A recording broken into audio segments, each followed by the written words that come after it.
오리지네이션의 포스트 식민성을 주제로 평창 대화고등학교의 오준혁 선생님께서 발표를 해주실 텐데요.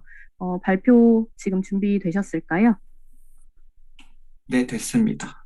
네, 그러면 발표 시작해 주시면 될 것 같고요. 제가 15분 되면은 알람이 울리도록 그렇게 설정을 해놓도록 하겠습니다. 네, 안녕하세요. 저는 스팸 브랜드 오리지네이션의 포스트 식민성에 대해서 발표하게 된 평창 대화고등학교 교사 오준혁입니다. 제가 학생들 앞에서만 이렇게 발표를 하다가 크게 발표하는 건 처음이라서요. 많이 부족함이 있을 텐데요. 잘 들어주셨으면 좋겠습니다. 발표 순서는 일단 오리지네이션 개념에 대해서 말씀을 드리고 두 번째로는 포스트 식민성과 관련해서 오리지네이션이 갖는 한계에 대해서 말씀을 드리겠습니다. 마지막 세 번째로는 실제 브랜드인 스팸 브랜드 분석을 통해서 오리지네이션이 갖는 한계에 대해서 발표하고자 합니다. 오리지네이션은 영국 뉴캐슬 계약 경제지리학자 앤디 파이크가 창안한 개념입니다. 2015년에 발간한 그의 저서 오리지네이션에서는 오리지네이션이란 무엇인지 또 그것을 어떻게 분석할 수 있는 것인지에 대해서 설명을 했습니다. 앤디 파이크는 브랜드가 필연적으로 지리적으로 연결이 되고 또 이를 바탕으로 차별화된 지리적 함의와 유통 과정을 갖는다고 주장을 했습니다. 기존에 이런 브랜드에 관련한 연구들이 경영학과 경제학에서 주로 이루어졌기 때문에 지리학의 연구 범위를 넓혔다는 찬사를 받기도 했습니다. 일단 오리지네이션이란 무엇인지 짧게 말씀을 드리자면요. 브랜드에 관여하는 다양한 행위자들이 다양한 형태의 지리적 결합을 창출해서 상품의 문화적 의미와 또 경제적 가치를 어떻게 증진하고 또 어떻게 판매를 촉진하는지 그 과정을 설명하는 개념입니다. 이 앤디 파이크의 그 주장을 바탕으로 이 오리지네이션의 과정을 모식도로 표현을 한번 해봤는데요. 이 오리지네이션의 중요한 개념인 지리적 결합은 브랜드가 특정한 지역 또는 국가, 세계에 대해서 공간적인 연결성과 함의를 갖는 것으로 말할 수가 있습니다. 이러한 지리적 결합은 다양한 형태, 그러니까 물질적, 담론적, 상징적, 시각적 등 다양하게 나타나는데요. 이러한 지리적 결합을 형성하는 주체로는 크게 생산자, 유통자, 소비자, 규제자로 표현할 수가 있습니다. 이들은 이제 이러한 상품의 공간적 순환 맥락 속에서 다양한 지리적 결합을 창출을 하고요. 또 브랜드와 브랜딩에 대한 다양한 문화적 의미를 생산을 하고 또 정치 경제적 가치를 창출을 하면서 상품의 판매를 촉진하고 있습니다. 이러한 지리적 결합은 브랜드의 사회공간적 일대기와 역사 속에서 나타나고요. 경계가 정해져 있는 영토적 스케일과 경계가 정해져 있지 않는 관계적 네트워크 두 맥락에 모두 영향을 받아서 형성되게 됩니다. 파이크가 오리지네이션 책에서 세계의 그 스케일에 따라서 브랜드를 분석을 했는데요. 영국 뉴캐슬 어폰 타인이라는 지역과 관련해서 로컬 지리적 결합을 이룬 뉴캐슬 브라운 에일 맥주를, 그 다음에 영국이라는 국가적 지리적 결합을 통해서 영국다움이라는 오리지네이션을 나타나는 버버리, 그리고 글로벌 스케일에서 애플 브랜드를 소개를 했습니다. 그가 이제 파이크가 이제 분석한 내용을 정리한 표인데요. 이것을 다 설명드리진 않고요. 어떻게 파이크가 분석을 했는지만 짧게 설명을 드리고자 합니다. 파이크는 일단 생산자, 유통자, 소비자, 규제자로 챕터별로 구성을 해서 전반적으로 브랜드의 사회공간적 일대기를 기술을 했고요. 그리고 그 속에서 드러나는 문화경제적 의미를 분석하고 정치경제적 가치를 분석을 했습니다. 그리고 이를 통해서 나타나게 된 지리적 결합 간의 여러 모순적인 긴장 관계와 또 그것을 조정하는 과정을 확장 사례 방법을 통해서 비판적으로 검토하면서 오리지네이션을 분석을 했습니다. 그래서 오리지네이션 분석 단계는 크게 네 가지로 볼 수 있을 것 같은데요. 첫 번째는 브랜드의 기원의 역사, 그리고 이와 관련된 전설이나 신화, 브랜드의 흥망성쇠 과정을 파악하는 단계이고요. 두 번째는 이제 브랜드에서 재현이 되는 의미의 생산, 그리고 차이의 구성, 지리적 상상에 대한 해석을 하는 단계이고요. 세 번째 단계는 이제 그 오리지네이션에서 나타나게 되는 자본과 노동 간의 관계, 또 제도와 규제의 역할, 불균등 발전 등을 중심으로 분석한 단계입니다. 마지막은 이제 집중적인 사례 연구를 바탕으로 정성적인 자료를 수집해서 그것을 광범위한 맥락의 관계 속에서 사례를 이해하고 성찰하는 확장 사례 방법으로 오리지네이션을 분석할 수 있을 것 같습니다. 두 번째로는 이제 오리지네이션이 내포하고 있는 한계점에 대해서 말씀을 드리고자 합니다. 다음은 파이크가 국가적 오리지네이션의 사례로 제시한 버버리, 특히 그 행위자 중에서도 왕실 인증과 관련된 내용에 대해서 서술한 내용인데요. 파이크는 왕실 인증이 다른 서구의 국가에서는 큰 영향을 미치지 않지만 제국주의를 경험한 일본에서는 특히 높게 평가되고 있다고 말하고 있습니다. 그러나 이에 대한 문화적, 역사적, 심층적인 이해로는 이어지지 않았고요. 경제적인 맥락에서만 집중하여 설명하는 모습을 보이고 있습니다. 이 오리지네이션이 브랜드와 관련된 개념이다 보니까 주로 경제적인 관계에 초점이 맞춰져 있고요. 그래서 국가나 지역 사이에서 발생하는 비례직적 권력 관계의 문제를 도외시하는 경향이 있다고 파악을 했습니다. 그래서 포스트 식민주의가 이제 포스트 식민 지배 이후의 시대를 말하는 것이 아니라 식민 시대 이후에 지속되고 있는 식민주의 또 이에 대한 사고에 대해서 반대하는 운동을 의미를 하는데요. 이에 대해서 이제 브랜드에 대해서 포스트 식민성 분석을 한 사례가 96년 필립 크랭의 사례가 있었습니다. 필립 크랭은 영국 부츠의 상품 전단지를 분석을 해서 글로벌 컬렉션에 대해서 분석을 했는데요. 그는 이제 글로벌 컬렉션에서 동방의 이국적인 화려함, 남방의 매혹적인 관능, 서방의 탐험과 발견, 이러한 표현들을 통해서 굉장히 식민주의적 사고가 등장한다고 보았고, 그래서 그는 식민주의적인 상상의 지리가 투사되어 비추어지는 스크린과 같다고도 말을 했습니다. 그래서 포스트 식민주의 관점이 오리지네이션이 갖고 있는 한계를 성찰할 수 있는 수단이 될 수 있다고 생각을 했고요. 그래서 저희도 한 브랜드의 오리지네이션 속에서 드러나는 포스트 식민성을 분석하고자 했습니다. 대상 분석 브랜드로는 미국에서는 이제 정크푸드, 정말 질 좋지 않은 음식 취급도 안 하는 것으로 여겨지지만 한국에서는 높은 의미와 가치를 인정받고 있는 또 이에 대해서 외신의 왜곡적인 시각이 관찰이 되는 미국의 통조림 햄 브랜드인 스팸 브랜드를 분석을 했습니다. 이를 분석하기 위해서 언론 기사와 광고 영상, 포스터의 텍스트 내용을 문화, 정치, 경제 프레임에 기초해서 분석을 했고요. 확장 사례 방법을 통해서 한국의 소비 문화와 지리적으로 결합한 스팸 브랜드 오리지네이션이 서구 언론에서 어떻게 재현되고 있는가에 대해서 분석을 해보았습니다. 첫 번째로 이제 스팸 브랜드의 사회 공간적 일대기인데요. 우선 스팸 브랜드는 미국 식품기업 호멜사의 소유 브랜드입니다. 본사가 위치한 미국 미네소타 지역에 지리적으로 결합을 했는데 이 스팸 브랜드는 그 양념된 햄이라는 영어의 약자를 뜻합니다. 약자에서도 드러나듯이 스팸 브랜드는 특유의 물질성을 바탕으로 타사 제품과 차별화를 추구했는데요. 특히 기존에 사용하지 않았던 어깨 부위의 돼지고기를 사용한다든지 아니면 소매형 사이즈 캔에 넣어서 판다든지 이러한 제품의 차별화를 추구를 하면서 크게 성장한 브랜드이기도 합니다. 특히 20세기에 미국이 참전했던 국제전쟁을 바탕으로 글로벌 브랜드로 성장할 수가 있었는데요. 그 과정에서 스팸 브랜드는 미국적인 이상으로서의 아이콘으로서 20세기 신제국주의 확산에 큰 기여를 했다는 평가를 받기도 했습니다.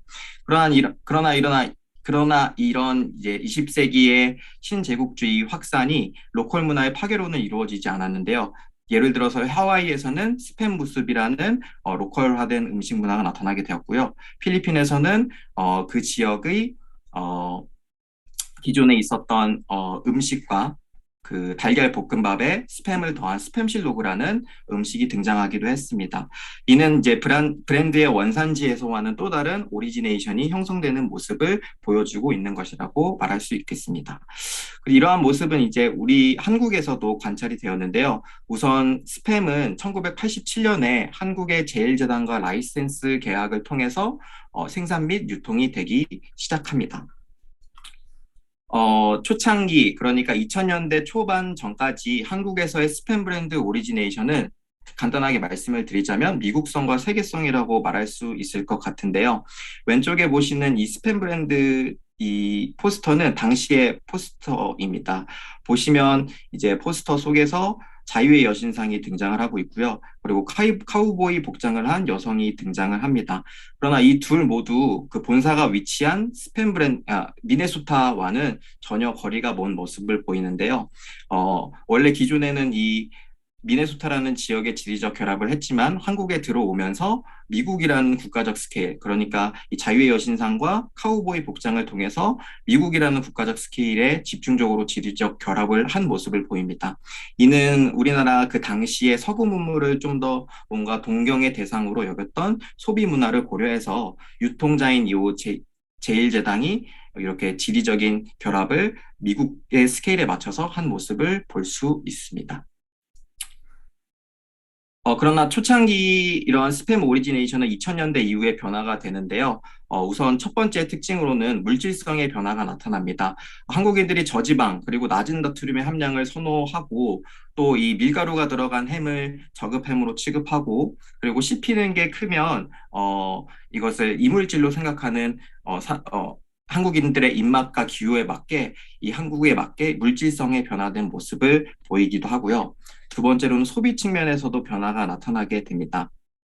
오른쪽에 보시는 이 사진은 스팸 홈페이지에서 스팸을 넣은 음식들을 소개하고 있는 사진인데요. 보시면 아시다시피 이 쌀과 결합을 해서 모든 그 스팸들이 쌀과 결합을 한 모습을 볼 수가 있습니다. 이렇게 CJ는 2002년부터 광고에서 스팸과 쌀밥이 잘 어울린다는 내러티브를 형성을 했습니다. 그래서 초창기에 햄버거, 피자, 스파게티와 결합을 해서 부각했던 모습과는 다르게 2000년대 이후에는 쌀밥과 결부시키는 모습을 볼 수가 있습니다. 두 번째로는 장소 기반의 로컬 음식을 형성을 했는데요. 세 번째 보시는 이 부대찌개가 예라고 할 수가 있습니다. 이 부대찌개는 의정부와 또 송탄의 장소에 기반해서 만들어진 로컬 음식인데요. 스팸이 들어오고 난 1980년대 이후에 전국적으로 확산된 모습을 보입니다. 이 부대찌개는 빈곤의 역사, 그리고 전장의 트라우마를 극복한 문화적 의미를 가진 대중음식으로 평가를 받고 있습니다. 마지막으로는 이제 명절에 주고받는 한국의 문화상품으로서 재오리지네이션 되었는데요. 실제로 명절 선물 전체 매출액의 60%가 스팸이라고 합니다. 그래서 초반에는 미국산 고급 음식 이미지로 홍보한 오리지네이션의 효과라고 볼 수가 있고요. 1990년대 후반에는 아시아 금융위기 이후에 큰 돈을 들이지 않고서 고기를 선물할 수 있다는 점 때문에 인기를 끈 것으로 보고 있습니다. 이렇게 한국화된 오리지네이션에 대한 다양한 언론을 중심으로 식민주의적 지리적 상상력이 확산되고 있는 모습을 볼 수가 있었는데요. 저희는 국내 언론에 자주 인용되는 해외 매체, 기사 4편을 포스트 식민주의 관점에서 분석하고자 했습니다. 특히 우선 이 기사 제목들에서 보실 수 있듯이 럭셔리 푸드로 취급하고 한국에서는 그다음에 선물로 취급하고 또 접대용 용도로 사용되는 한국의 모습을 굉장히 특이한 것으로 표현을 하고 있고요. 특히나 월스트리트 저널에서는 이러한 명절의 모습을 스팸의 시간이라고 과장하여 표현하기도 했습니다. 그래서 네 가지 매체를 이제 분석을 해서 포스트 시민주의 관점에서 분석을 해보자면 첫 번째는 이분법적 세계관이 드러난다. 특히 동양과 서양을 이분법적으로 구분하는 모습이 많이 볼 수 있었습니다. 월스트리트 저널에서는 서구에서 음식에 축도 끼지 못하는 스팸이 한국에서는 고급적인 상품으로 취급된다고 말을 했고요. NPR의 기사에서는 한국이 스팸을 전통 음식에 사용하는 아시아 국가 중에 하나라고 소개하면서 독특한 한국의 소비 문화를 서구와 구분해서 소개하고 있었습니다. 두 번째, 이러한 이분법은 한국 스팸 소비 문화에 대한 타자화로 이루어졌습니다. 미국에서는 스팸이 저급의 그리고 값싼 것으로 여겨지지만 한국에서는 사람들의 애정을 사로잡고 또 고급의 상품으로 여겨진다며 굉장히 놀라워하는 구절들이 굉장히 많았습니다. 이 속에서는 서구의 정상적인 모습과 다르게 비교해 봤을 때 한국에서의 문화는 굉장히 서구와 구별되는 문화적 변종 중 하나로 프레이밍하고 있는 모습을 볼 수가 있었습니다. 마지막으로 한국에서의 스팸 오리지네이션은 우월한 서구 문화의 영향으로 나타난 것으로 묘사를 하고 있었습니다. 월스트리트 저널과 NPR 기사 내용을 보시다시피 스팸은 서구 영향의 상징으로서 빈곤했던 한국 사회를 구제해 주었던 어떠한 물질적 혜택으로 보았고요. 또는 이제 부대찌개와 같은 음식이 한국의 이제 오리지네이션이 됐는데 이러한 같은 부대찌개가 로컬의 혼성적 문화 창출의 자극제, 그러니까 그 부대찌개가 서구 문화의 영향을 받아서 만들어진 것으로 표현을 하면서 자극적이게 표현을 하고 있는 모습을 볼 수가 있었습니다. 이처럼 한국화된 스팸 오리지네이션에 대한 외신 기사들을 분석을 해봤을 때 그 속에 담긴 포스트 시민성을 발견할 수 있었고요. 그러나 저희가 행위자 중 생산자와 유통자를 중심으로 사례 탐구가 이루어졌기 때문에 소비자와 규제자, 또 다른 두 행위자에 대한 분석이 미비한 점은 연구의 한계점이라고 생각을 합니다. 왜냐하면 이제 스팸 브랜드가 가질 수 있는 또 다른 오리지네이션에 대해서 간과를 했기 때문입니다. 마지막으로는 이제 해외 외신 보도와 브랜드 광고지 등과 같은 텍스트 자료에 의존해서 분석이 이루어졌기 때문에 행위자들의 실제적인 목소리를 들어보지 못했다는 것입니다. 텍스트의 자료에 담기지 못하는 그들의 목소리가 있기 때문에 앞으로의 연구를 통해서 있는 보완해 나가도록 하겠습니다. 참고한 문헌은 다음과 같고요. 부족하지만 발표를 여기서 마치도록 하겠습니다. 네, 발표 감사합니다. 시간 맞춰서 마무리해 주셔서 감사하고요. 우리에게 익숙한 브랜드를 오리지네이션이라고 하는 새로운 개념을 통해 접목시켜가지고 소개해 준 흥미로운 연구였던 것 같습니다. 발표와 관련해서 궁금하신 점 혹은 뭐 코멘트 주실 것들이 있으시면은 손 들어 주시면은 감사하겠습니다.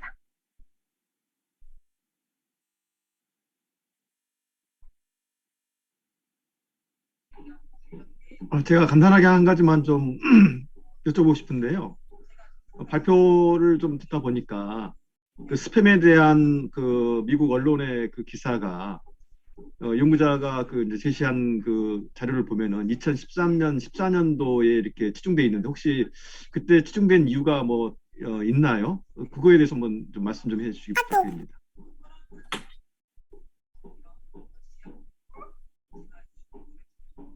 제가 그 기사에 대한 수집을 했을 때 스팸 브랜드에 대해서 이제 기사가 많이 나왔던 그 시기를 중심으로 이제 제가 봤거든요. 그래서 최근에는 이제 제가 기사를 봤을 때는 스팸 선물에 대해서 굉장히 부정적인 이미지가 나타나고 있다고 봤고, 그 전에 이제 제가 분석했을 이 오리지 그 포스트 식민주의에 대해서 이제 분석을 할 수 있는 그 기사들은 그 당시의 기사들이 많아서 그때 그렇게 선정을 했던 것 같습니다. 네, 알겠습니다. 네, 네. 또 궁금하신 점이나 혹시 뭐 논의하실 점 있으실까요? 햄이랑 좀 비슷한 그런 통조림들이 많이 있잖아요. 그래서 그 유사한 제품 간의 판매량의 차이 같은 것들은 언급을 안 해주셨는데 혹시 그런 것도 조사를 좀 하셨나요? 한국에서? 한국에서 스팸 브랜드가 어, 다른 브랜드보다 한 1.5배에서 2배 정도 많이 소비가 되는 것으로 파악을 했습니다.